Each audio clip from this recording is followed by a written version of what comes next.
அவருக்கு பெருசா என்ன நினைச்சது கீழே விழுந்த லெட்டாவது மனுஷன் தரவன்னு நினைச்சு ஆசாசே எடுக்க போச்சு அப்படின்னு உனக்கு இதெல்லாம் எப்படியா தெரிஞ்சது? எனக்கு நிறைய மூளை இருக்குல்ல. படத்தை பார்த்து நீ இமேஜின் பண்ணிக்க. யார் நினைச்சிய? ஆமா சரி. அப்ப அந்த பெருச்சாளி அப்படியேதா எங்க பாட்டையா சொல்லி தந்தாரு. எங்க அப்பாவுக்கு அப்ப நல்ல மனுஷன். சரி அப்ப பார்த்தார் என்னக்கா பிள்ளையார் போய் ஆண்டவன் கிட்ட சொல்றாரு. அன்னைக்கு அதான் பெருச்சாளி அன்னைக்கு நினைச்சிருக்கு நீ என்னைக்காவது உனக்குன்னு ஒரு காலம் வரடி அன்னைக்கு நான் பாத்துக்கிறது அப்படின்னு சொல்லி.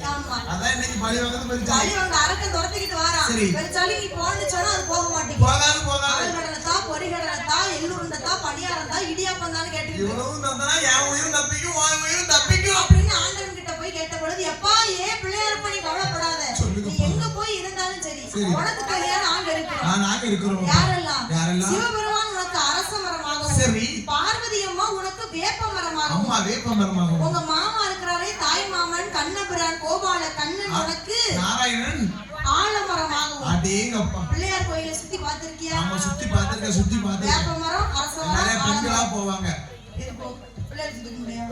இந்த மூணு மரம் கண்டிப்பா இருக்கும். பிள்ளையார் கோயிலை சுத்தி இந்த மூணு மரம் இருக்கும். மூணு இல்லனா கண்டிப்பா ஏதாவது ஒரு மரம் பிள்ளையார் பாருங்க ஆலமரத்தடியில விநாயகர் இருப்பாரு இல்லனா அரச மரத்தடியில இருப்பாரு இல்லனா வேப்ப மரத்தடியில அம்மா கூட வேப்ப மரத்தடியில இருப்பாரு.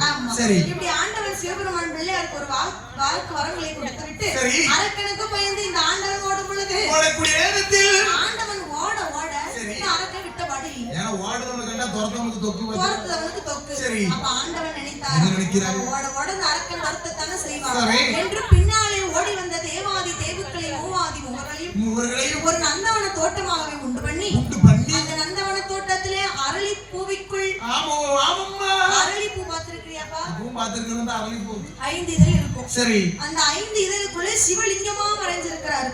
அரளி பூ பிச்சு பாரு உள்ள சிவலிங்கம் மாதிரி தெரியும். நம்ம பசங்க அன்னைக்கு இப்படி தான் பிச்சை உள்ள வந்து சவுட்டு பாம்பு வந்துச்சு.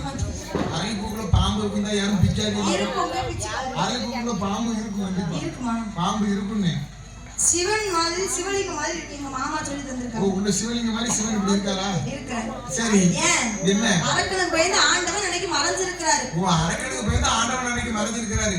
அந்த ஆண்டவனாகப்பட்ட சிவபெருமான் அந்த அரளிப்பூல மறைஞ்சிருக்காருன்னு சொல்ல போய் தான் இன்னைக்கு அந்த எல்லா மரத்தையும் எல்லா இலையும் சாப்பிடக்கூடிய ஆடு மாடு அந்த அரளிப்பூ மட்டும் சாப்பிடவே சாப்பிடாது. இப்போ பாருங்க ஒரு அரளி செடி இருக்கட்டும் பக்கத்துல வேற ஒரு செடி இருக்கட்டும் ஆடு மாடு வந்துச்சுன்னா அந்த பக்கத்துல உள்ள செடியை தான் சாப்பிடணும் தவிர அந்த அரளிப்பூல இலையும் சாப்பிடாது பூவையும்